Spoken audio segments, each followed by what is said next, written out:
Ladies and gentlemen, good morning on this wonderful sunny morning. Welcome from the United Arab Emirates, the Emirate of Ras Al Khaimah.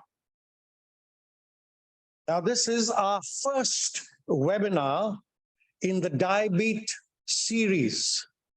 Our first webinar in the DiaBeat series. Now, this is the RAC Diabetes Challenge, in which we have 3,000 participants who will spend the next 3 months changing their lifestyle with the objective of reducing their HbA1c, reducing their weight, improving their lifestyle, and winning against diabetes. Now, this is our first webinar this Friday, the 30th September from 11 to 12 noon. Diabetes is the excess glucose in the blood. More than 10% of the world's population suffer from this malady. The causes are endocrinic dysfunction, and we will have our endocrinologists talking on this subject in one of our webinars in due course. It is also strongly correlated with lifestyle, the type of food you eat, your sedentary life, your stresses and tensions, and alcohol consumption et al. This results in the entire range of cardiorespiratory ailments, commonly referred to as the heart attack. And that is not all. You have kidney failure, stroke. You could go into a diabetic coma. You have nerve damage, eye damage, foot problems, which could result in amputation. You have circulatory problems. Now, this is a large number of consequences. And we have invited or requested our speaker to come in today and talk to us on this subject, because he is one of the senior most members of our RAC hospital team. Ladies and gentlemen, my great honor and privilege to introduce Dr. Humam Sami Ali, an MD in internal medicine, consultant also in internal medicine in RAC hospitals. Now, Dr. Humam completed his medical training, as you can see, in 1990 from the University of Baghdad, and then went the other end of the globe and did his master's in the Faculty of Medicine from the university in Indonesia. He is board certified in internal medicine from the Jordanian Board of Medicine, amongst other boards of medicine. He has over 30 years of experience in dealing with patients with various problems relating to internal medicine. And Dr. Humam will enlighten us on diabetes, the different types of diabetes, the methodologies of testing and identifying whether you are diabetic. He will, I'm sure, talk about medical protocols. I'm sure that in this introductory lecture, Dr. Humam will tell us all that there is that we need to know about diabetes. Ladies and gentlemen, my great honor and privilege to present to you Dr. Humam, Sami Ali. Good morning, everybody. Thank you for giving me this opportunity to speak about diabetes, the illness that causes endemic all over the world. I'm going to share my slide.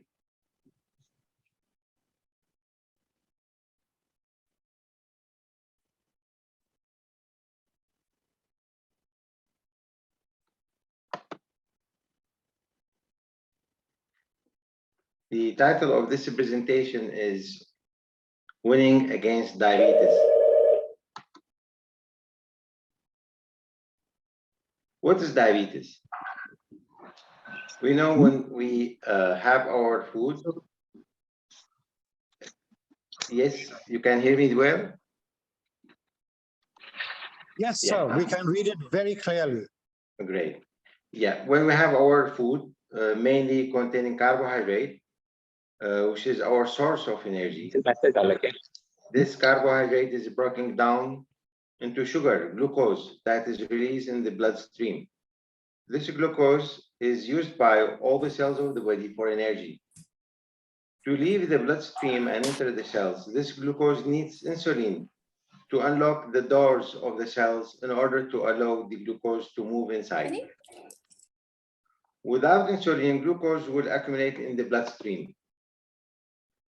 Diabetes is a metabolic disease in which the body's inability to produce any or enough insulin, causing elevated levels of glucose in the blood. Diabetes all over the world is increasing, and it is actually an endemic of diabetes. In our area, in the Middle East and also North Africa, in 2021, there is 73 million people with diabetes. And we are composing about 12.5% of all the International Diabetes Federation area of people with diabetes. This is large number actually for our area. This is expected to increase over the coming years, and the raise in the number is expected to be 87% in the year 2045, reaching to a number which is very huge, 136 million of the population. So this is a big problem and challenge for all of us. In UAE, actually, the number of the people having diabetes is very big, and the prevalence among this is study done in Dubai. This is recent study, 2020. The diabetes among Dubai population, national, UAE national, about 19%.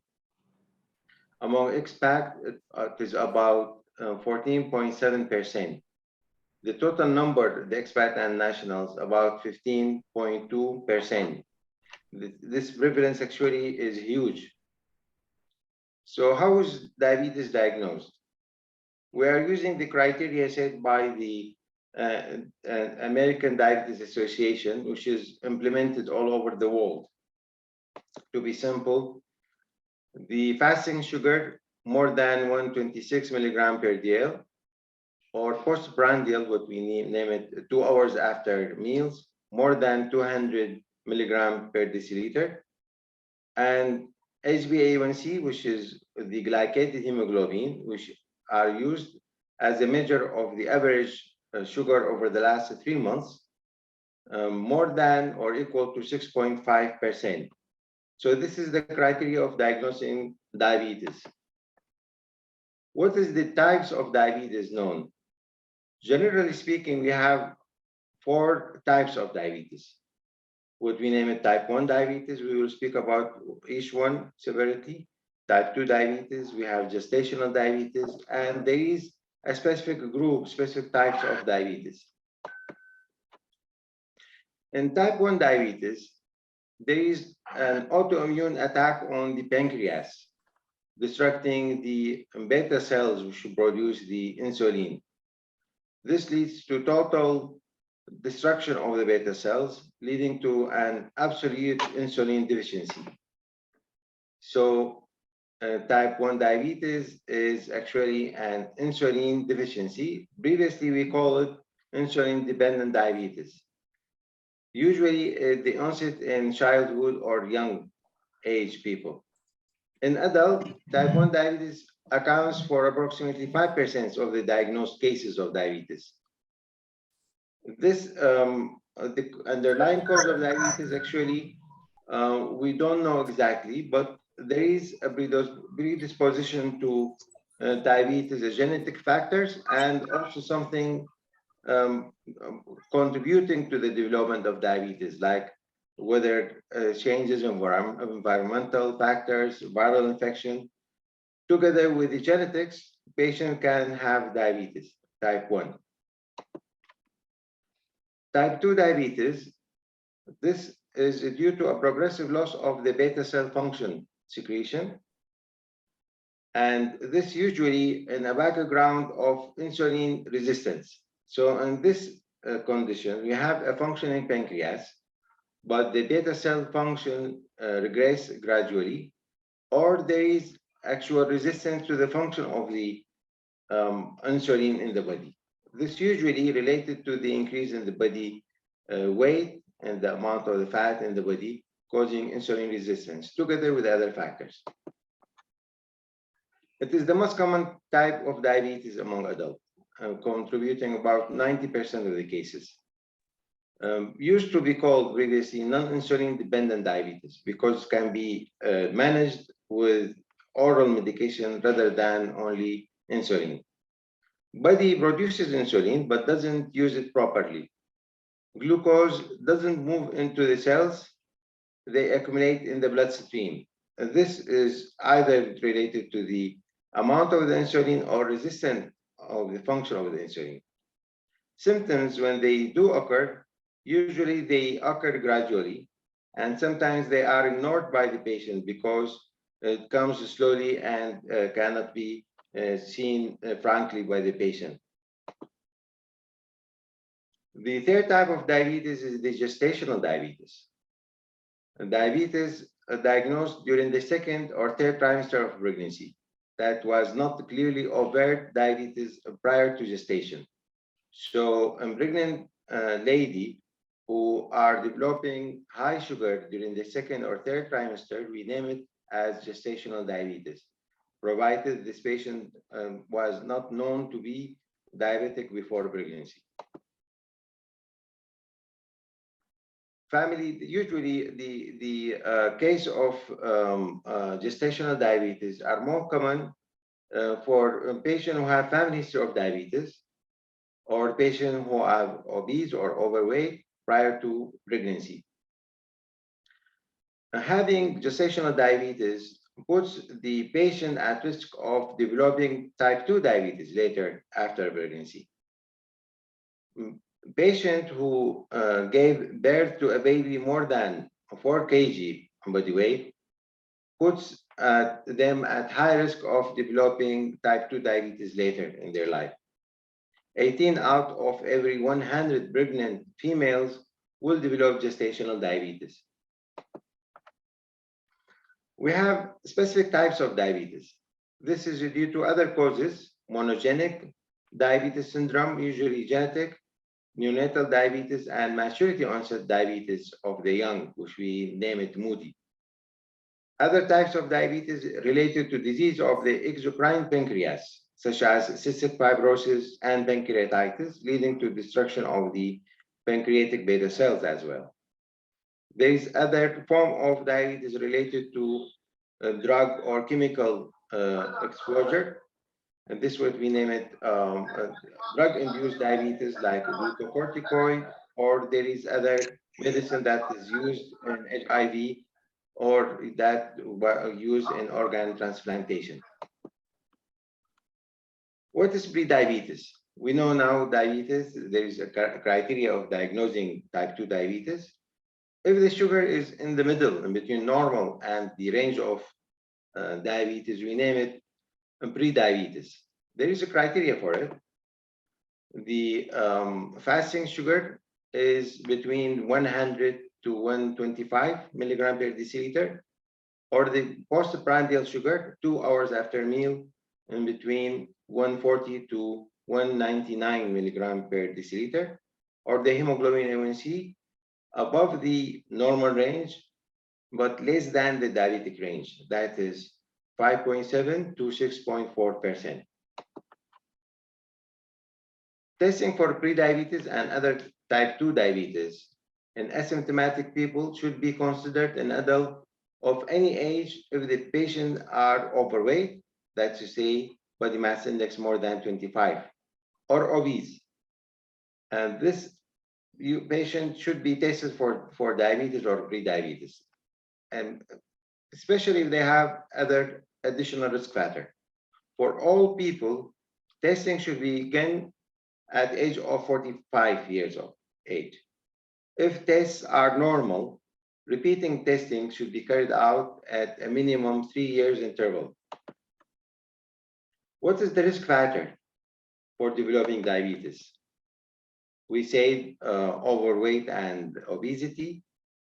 The other risk factor, first degree relative with diabetes, high risk race like African American, Hispanic, Pacific Islander, and Asian. History of cardiovascular disease, hypertension, hyperlipidemia also put you in the risk of having diabetes. Women with polycystic ovarian syndrome, they have also high risk of developing type 2 diabetes. Physical inactivity is another risk factor. Other conditions associated with insulin resistance, like severe obesity, acanthosis nigricans, which is a sign actually of insulin resistance. These are the risk factors of developing diabetes. Actually, there is a simple diagram. We can use it in our clinic or everywhere to assess the risk of diabetes in any person. This is the assessment usually used by the outpatient or the other clinic, not necessarily diabetic clinic, to assess for diabetes. It is simply to ask the patient about the age, and there is point for each age category, and also mainly for women. Being man put you at a great risk of having diabetes. The first point here, as you get elder, you are more prone to have diabetes. Being man, having more risk of having diabetes. If the woman have previously diagnosed with gestational diabetes, she has increased risk of diabetes. If first degree relative have diabetes, putting you also more risk. If you have been diagnosed with high blood pressure, put you also on a risk. If you are inactive also, and weight. Body weight actually classified into 3 categories, overweight, obese, and very obese. So for each, according to the height, this is actually the body mass index, and there is a certain points for each category. So at the end, if the patient scored 5 or higher, they are more prone to have diabetes. You can use this to assess yourself. Actually, if you use it, you'll find yourself having at least 4 or 5 or maybe more if you are more obese. So you have to check yourself for sugar. What are the symptoms of diabetes generally? The symptoms of type 1 and type 2 diabetes actually are similar because it is related to the high blood sugar. Usually in type 1 diabetes, they have a frequent urination, increased thirst, extreme hunger, unusual weight loss, extreme fatigue, and irritability.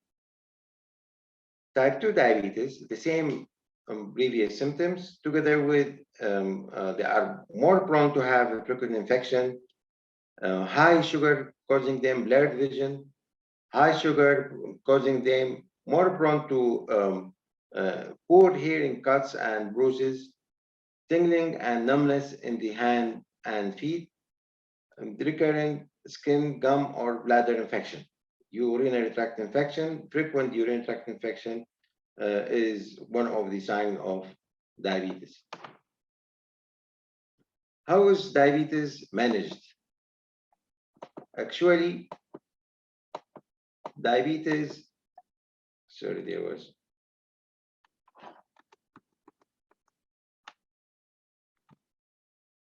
some of the picture not coming. So I will tell you, diabetes is managed by checking sugar first. We have to check the sugar frequently and make sure the level is not high. There was a picture here, I'm sorry, it is not appearing. The diabetes is managed with diet. There was a picture of diet here, it is not appearing. And the third, the diabetes is managed with lifestyle. These are what we name it lifestyle modification with exercise. We need to have daily exercise, at least 20 minutes of moderate exercise, 5 days per week. If still the sugar cannot be controlled, we have to start medication. We have many medicine to control your sugar.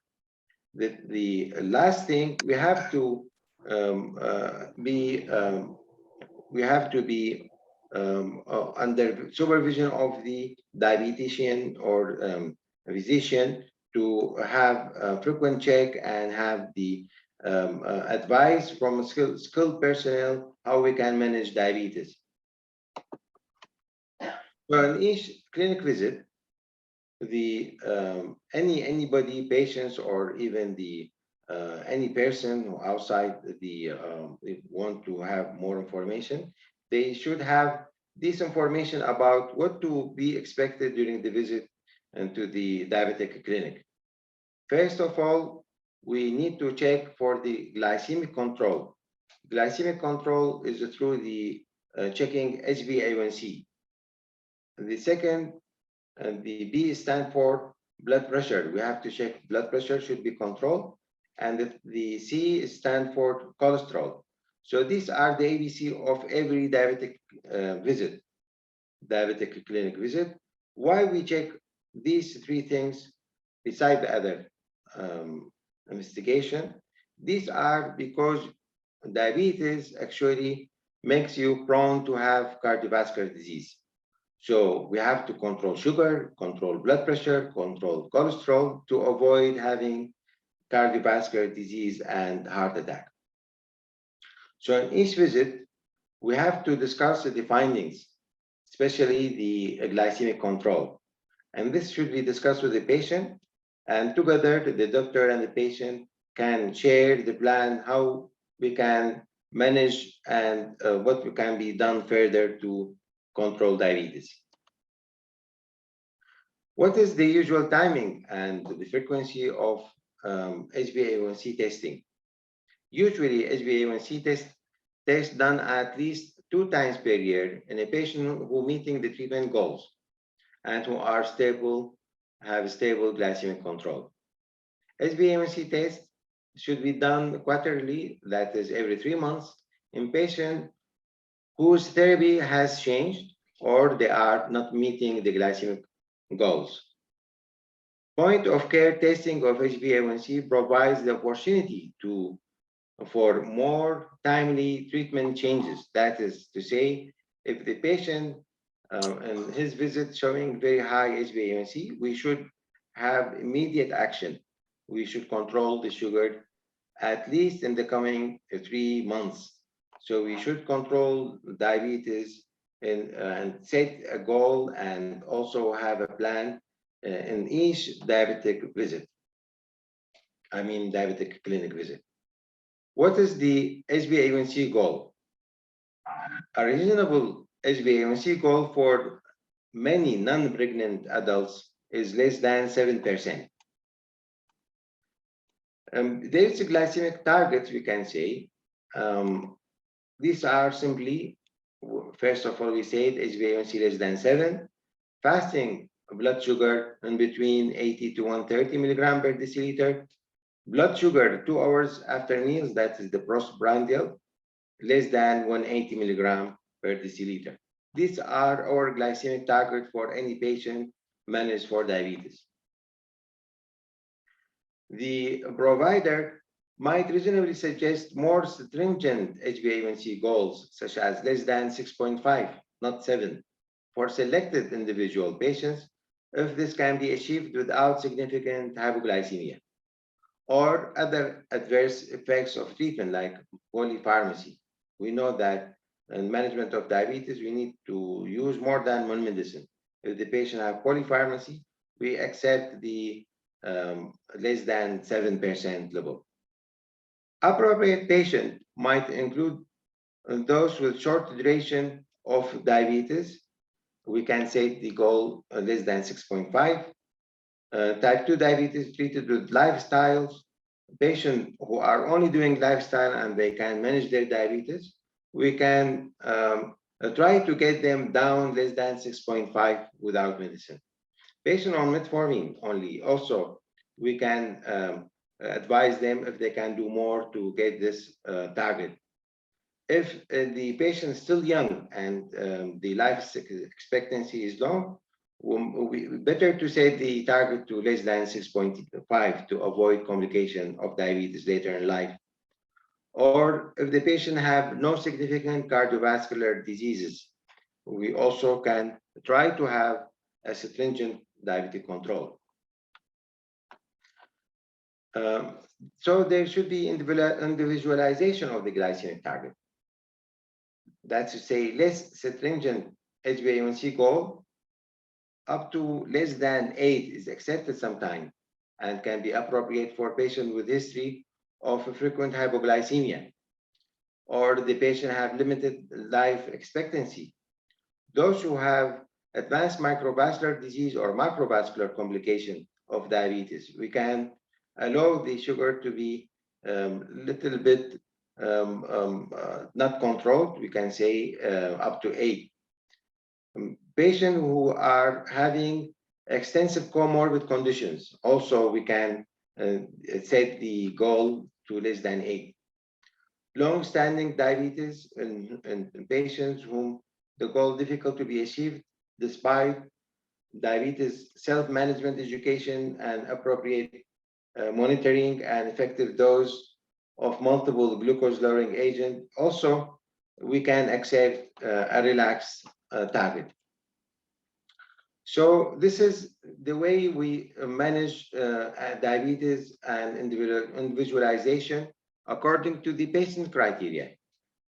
This we spoke about in the previous slide. So more stringent, up to 6, we can say, if the patient are highly motivated, if the patient have no hypoglycemic risk, we can also get more stringent control in patients who have no established cardiovascular complication and no comorbid condition and disease duration, which is very early in the life, and also a short duration of diabetes. We can set the target to less than 7 up to 6. And patient age, those who start to have diabetes early in their life, we can set the goal to be less than 7, even less than 6.5. And the patient who have this criteria, what we spoke about, we can have less relaxed, we can say, we can have relaxed target and less stringent control up to 8%. Weight reduction is very, very important in the management of diabetes. The weight reduction actually associated with improvement of the glycemic control and improvement in the HbA1c level. This is a study for people who have diagnosed with diabetes and they are asked to do weight loss through a program implementing diet and exercise without giving them any active management apart from the lifestyle modification. And they try to see what is the impact of weight loss on the HbA1c, and that is to say the glycemic control. With only weight loss, those who lose 5 kg and less, where 5%, 5.2% of them were able to get HbA1c of 6.5 and less. Those who are able to lose 5 to 10 kg, the percentage increased to about 30%. They get the glycemic control. Those who lose 10 to 15 kg, 60% of them, they were able to get the control, while those who lose more than 15 kg, about 70% of them, without any treatment, without any oral treatment or injectable medication, they can get the target of less than 6.5. So weight control is very, very important in glycemic management. This group of patients, you can see that only weight control and lifestyle modification is enough sometimes to control diabetes. 36% of the patients in weight management intervention group achieve their target with lifestyle modification only.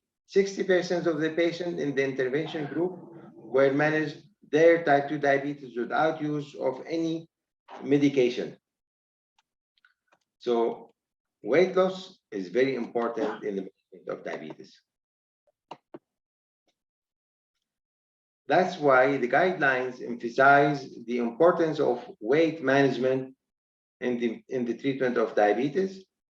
That's to say, we have to choose the medicine if can get us losing some weight first in the management of the type 2 diabetes. Lifestyle intervention to achieve and maintain more than 5% weight loss is recommended for most people with type 2 diabetes and excess weight. According to the ADA, this is the American Diabetes Association Standards of Medical Care in Diabetes 2022, sustained weight loss of 10 to 15% can maximize the outcome, can get HbA1c control, can get even the lipid control, can get even the blood pressure to be controlled.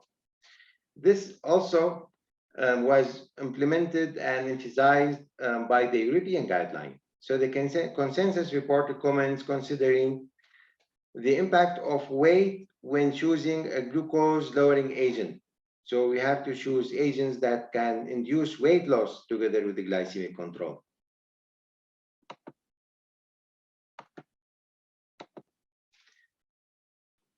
What is the available management for type 2 diabetes and type 1 even diabetes and the other type of diabetes?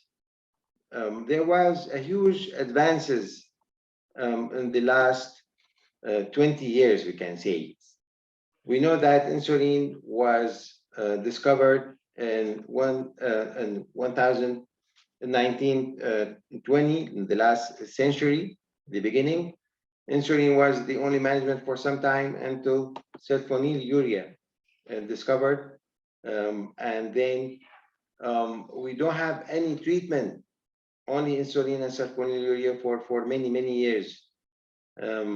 In 1989, American Diabetes Association started their standard of care and implement the guidelines.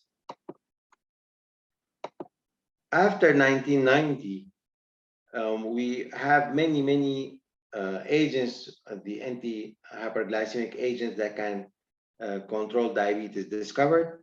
And we are lucky nowadays we have many of these medications which are very beneficial to control diabetes and even can control other disease. The guideline emphasizes the importance of management of diabetes for people who have a specific comorbid condition, to choose a certain medication which can be beneficial for disease, like for example, patient with cardiovascular disease, patient with kidney disease. We have to choose a specific medication early in their management. So in the last 20 years, we have many agents to control diabetes. We are now in 2022. The new guideline from ADA emphasizes the use of medication which can lead to weight loss early in the management of type 2 diabetes. After the guideline, we have even a new medicine recently launched, which is the GLP-1 receptor agonist, which can cause very huge weight loss, can control diabetes very much better than the other medication.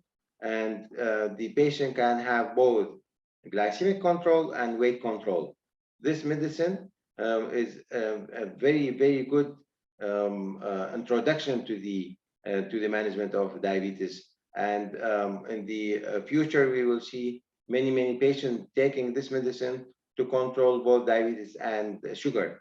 This medicine can lead to up to 11 kg weight loss compared to the previous available medicine like the GLP-1 can cause weight loss up to 6 kg. So if we leave diabetes not controlled, what can happen? Actually, many complications can be developed.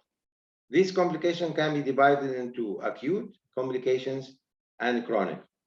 Acute complication is related directly to the very high sugar. The acute complication can be ketoacidosis, which is usually in type 1 diabetes, and the very high blood sugar, what we name it hyperglycemia. And the people who have type 1 diabetes, they can have another complication, which is mainly related to dehydration. Chronic complication broadly divided into two categories, what we name it microvascular complication, microvascular affecting the eye and the kidney, the macrovascular affecting the brain, heart, and the extremity. So these are the chronic complications of diabetes. Patient can have stroke because of the poor management of diabetes. They can have heart attack. They can have a problem with the arterial supply of the peripheral circulation, leading to ischemia of the limbs, can lead to a problem with the circulation of the limb, added to the infection and the ulcer of the food, which can lead to diabetic food. This is the usual cause of amputation in the poorly managed type 2 diabetes. Poor diabetic control eventually can cause a problem in the eye, can cause glaucoma, can cause cataracts, can cause problem with the retina. This is what we name it diabetic retinopathy, which is the #1 cause of blindness. The other complication of diabetes is the kidney damage. It can cause kidney failure, and it is the #1 cause of chronic kidney disease and kidney failure and among the population all over the world. So these are the complications. Other one we missed here is the peripheral neuropathy, which can cause severe pain in the feet, soreness, numbness, and this can be the complication and the usual complication of poorly controlled diabetes. So early intensive glycemic control can be associated with a decreased risk of type 2 related complications. We know that some of these complications, even in a very controlled individual, can happen. But if we manage these diabetes early in life, the intensive glycemic control have very good impact on the later complication. This very big study, the UK BDS trial, shows that if we treat diabetes early in life, we can avoid 25% microvascular complication over 10 years. those people who are followed after they stop this intensive glycemic control, they still are benefited from the very intensive glycemic control early in their life.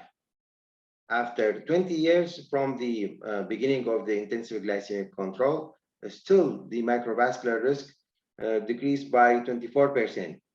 And not even the microvascular, even the macrovascular, like myocardial infarction, reduced on those people about 15%. This is what we name it the legacy effect of the intensive glycemic control. So early management is very important. So can we prevent diabetes? This is very important question. We have to know whether we can prevent diabetes from the beginning. Actually, prevention is difficult for type 1 diabetes. Unfortunately, it is not preventable as for now, because still there is many studies working to see whether we can stop the destruction of the beta cells and whether we can intervene early in life. But still we have to maintain and control sugar level for these people. We have to use insulin for them. Healthy lifestyle and lifestyle modification is important. And nowadays we have the islet cell transplantation can help them, and also stem cell transplantation. Study actually now going on to detect type 1 diabetes in the relative of people who have type 1 diabetes. And there is certain inflammatory markers can be picked early before the destruction of the beta cells. They are working on it. We hope that can be successful to prevent type 1 diabetes. Can we prevent type 2 diabetes? Yes, to certain limit. We have to increase physical activity, eating a healthy, balanced diet, keep fit, avoid overweight or obesity, regularly see your healthcare provider, and keep up to date with the health screening, treating high blood pressure, managing cholesterol and triglyceride is part of the prevention. For gestational diabetes, even we can prevent. Researchers found that physical activity before and after pregnancy can reduce the risk of gestational diabetes in about 70% of population of pregnant lady. Diet, a study showed that each 10-gram increase in the fiber a day can reduce the risk of gestational diabetes by 26. So we can do something. You can do it. You can prevent or delay at least type 2 diabetes by losing weight, by eating healthy, and be more active. And still, if you have diabetes, you can manage your diabetes. Work with your health professional, eat healthy, and stay active. That is the last slide. Thank you very much for being with us. Dr. Humam, this is Sue here. There's quite a few questions on the chat. I don't know if you want to have a look at them. Yes, let me see. We will take the questions on the chat just a wee bit later. Allow me first to thank Dr. Humam for that brilliant, enlightening, comprehensive, informative talk on diabetes. And I say this because it was absolutely relevant to me. I'm part of the Diabetes Challenge, and I noticed from the figures that Dr. Humam has presented that I am improving. I'm dropping from diabetic, as I understood it, to a pre-diabetic situation, and I am grateful for that. And I'm also grateful for the fact that when Dr. Humam presented in his subsequent slides that not only can you prevent diabetes, but you can also manage diabetes with simple methods, the most important of which, in my opinion, of course, is to keep in touch with the medical professional in my case, Dr. Humam himself. I am so grateful to you, sir. So grateful. And now Thank we you. come to our questions. Dr. Wilku, we certainly have a few questions on the panel which has come out. If you can present the questions on behalf of the audience, that would be very convenient. Dr. Wilku, your questions, please. Yeah, thank you, Professor Kennedy. First of all, thank you, Dr. Humam, for a wonderful session. Mostly, whatever we face the questions from the participants, patients, and overall. So you have covered most of the things beautifully. So I will take first question from Manpreet. Many questions we have received in the emails also, but I will be taking few questions. Manpreet is asking, I'm diabetic and take glimepiride 2 milligram daily morning. My lipids are normal. My doctor has given Lipitor 20 mg. Also, I don't understand, is it required? I think, Dr. Humam, you have already mentioned about ABCs, about the Yes. cholesterol also. Yeah, that's Yes. correct. Actually, the management of cholesterol is part of preventing cardiovascular disease and diabetes. Previously, we say that diabetes is angina equivalent. That's any patient who have diabetes is as if he has angina, that is heart attack. So we have to prevent the previous development, the future development of cardiovascular disease. So there is now in the guidelines the management of and prevention of the cardiovascular disease in any patient with type 2 diabetes. The guidelines tell us that, and it is evident in the research, that preventing cardiovascular disease can be done with the controlling diabetes together with preventing hyperglycemia. Now, the guideline set the lipid control to a very strict numbers, but generally, people who have hyperlipidemia should take their medicine to treat and also to prevent. People who don't have hyperlipidemia, and this we are giving the lipid control to prevent, that is prophylaxis, to prevent development of cardiovascular disease, especially in certain risk group population, that is to say, certain age group, people who have other problems like hypertension, kidney disease, previous stroke, they should be on anti-lipids. Even age, after 45, the diabetic patient should be on statin to prevent cardiovascular disease.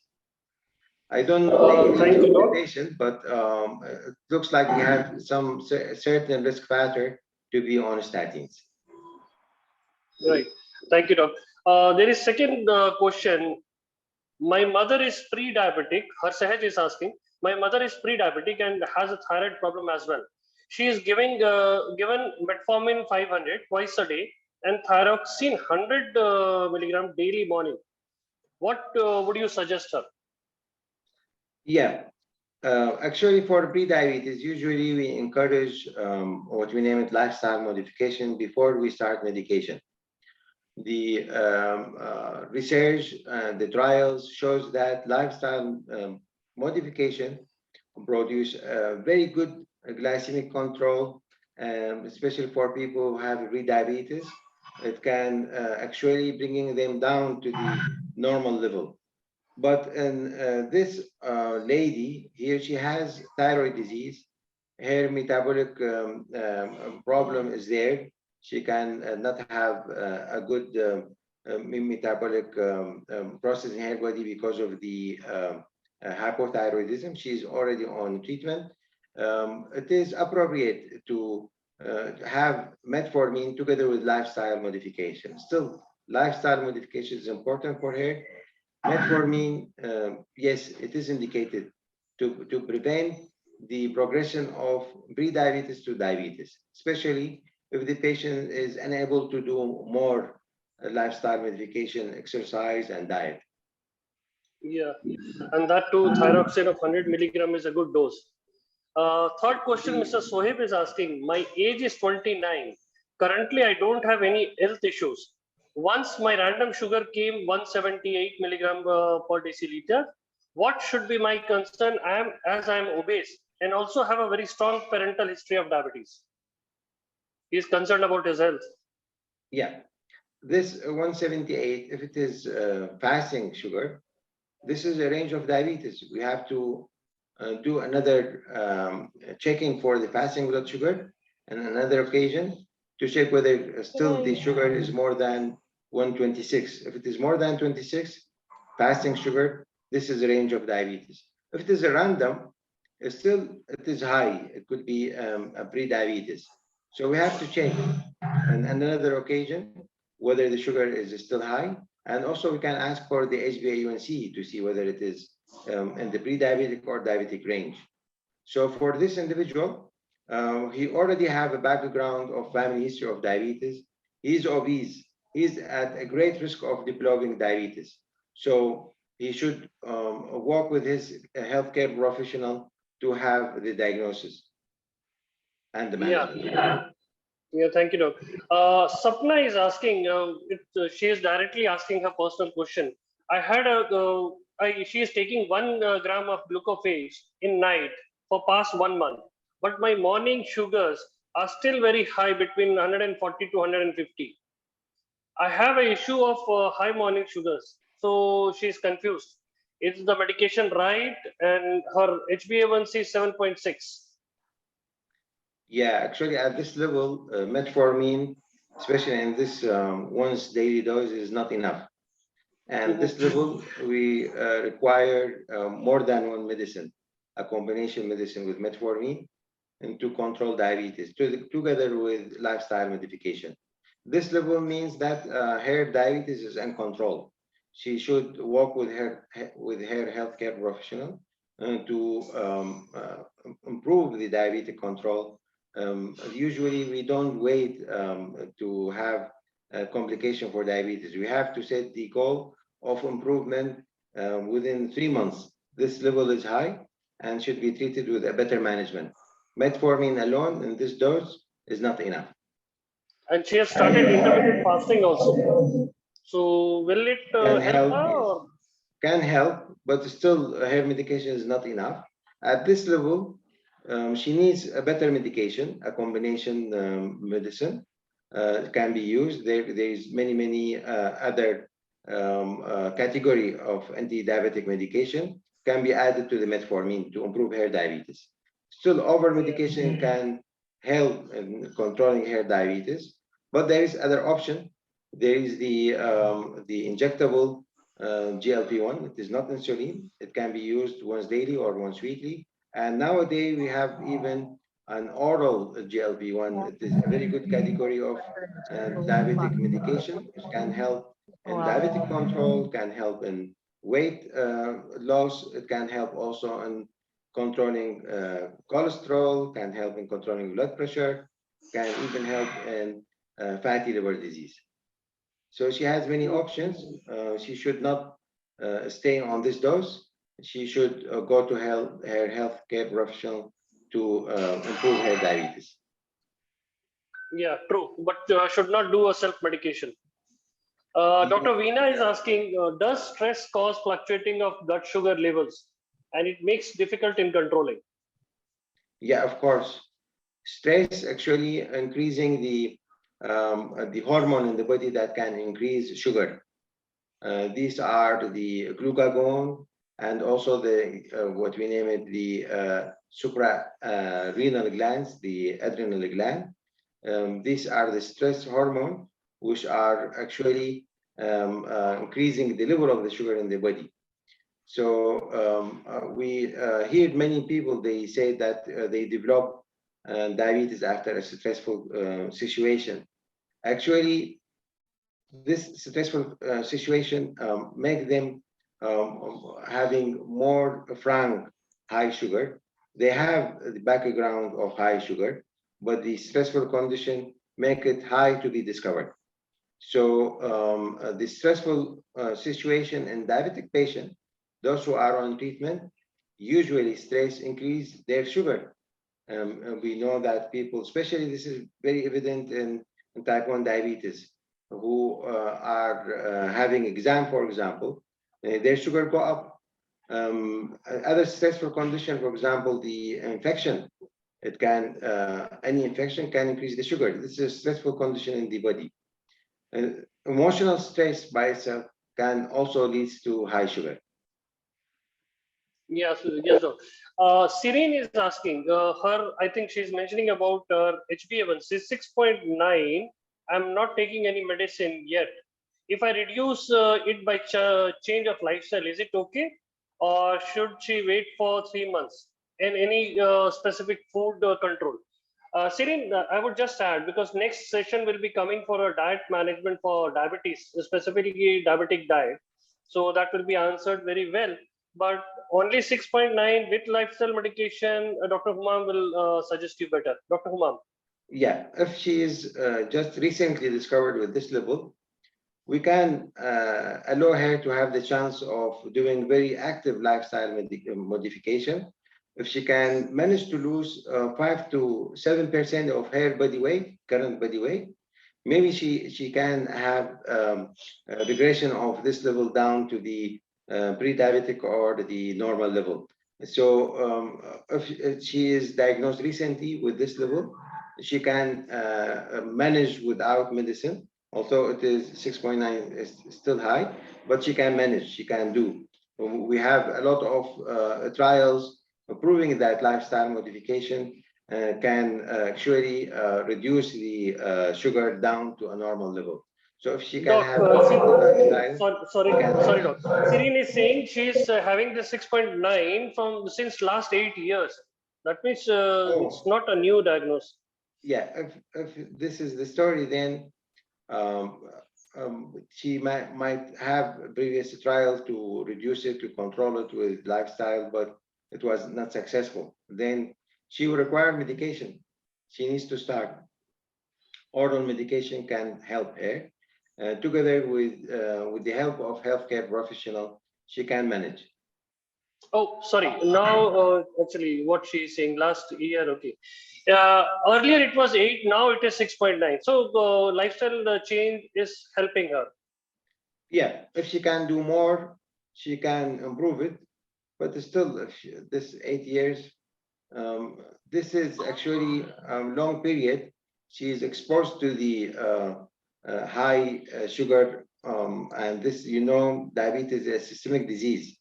Hyperglycemia at this level, even 6.9, affecting all the body, especially the macrovascular and the microvascular. She has a problem. So this period actually enough to cause problem in the heart, problem in the brain, problem even she can start to have problem in the microvascular, the eye, the kidney. So she needs to control it very well. She should not wait. It is long period. She should be managed very early. And we shown in previous slide, early control can help to prevent complication. Right. So Bharat is asking, can alcohol in limit allowed for a pre-diabetic?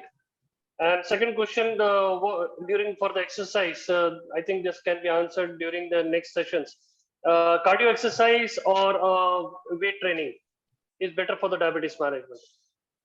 Yeah. The first section, regarding the pre-diabetes range. The pre-diabetes is anything above the normal. So the normal, we have the sugar up to 100. We can say 99, the normal fasting blood sugar. If it is 100 to 165, this is the fasting blood sugar. If in this range, it is a pre-diabetes. Or if the postprandial, that is 2 hours after food or 2 hours after the test for the when we name it the glucose tolerance test. If it is in between 140 to 199, so it is a pre-diabetes. If the HbA1c is above the normal range, and that is 5.7, to 6.4. This is the pre-diabetes. So these are the criteria for diagnosing pre-diabetes. And this pre-diabetes actually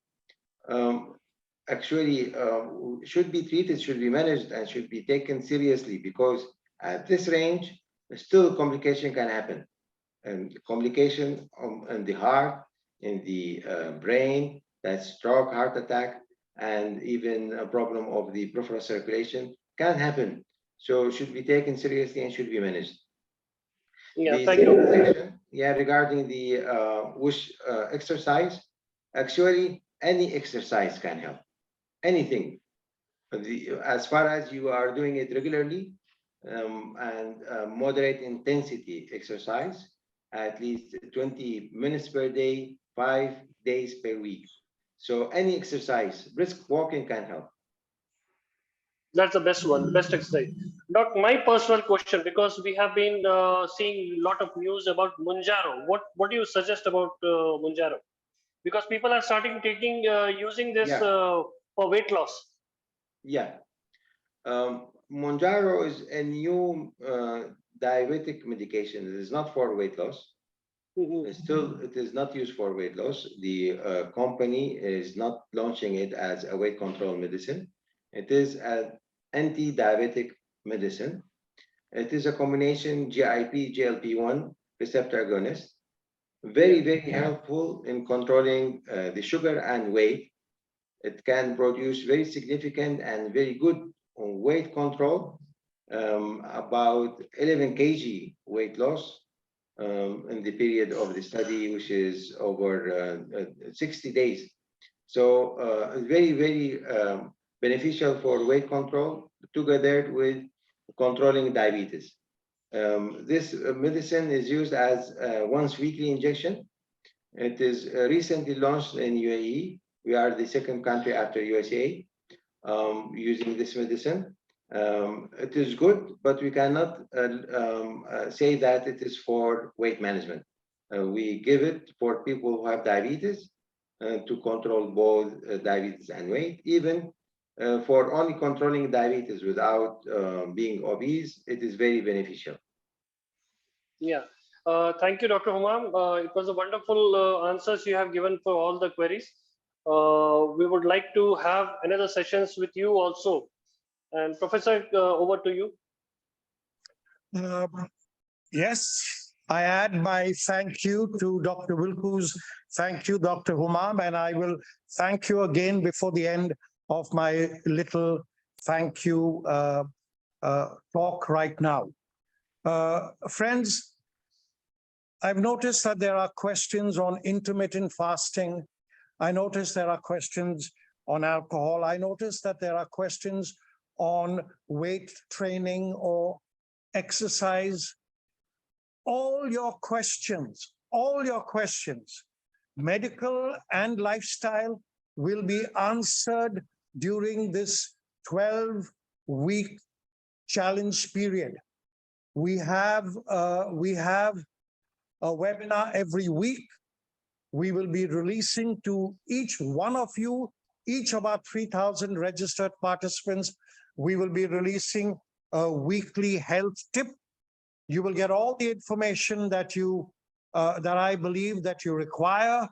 In case there is anything else, you may kindly contact us at support@ragdiabeteschallenge.com or get in touch with us through our website, and we will answer all your questions.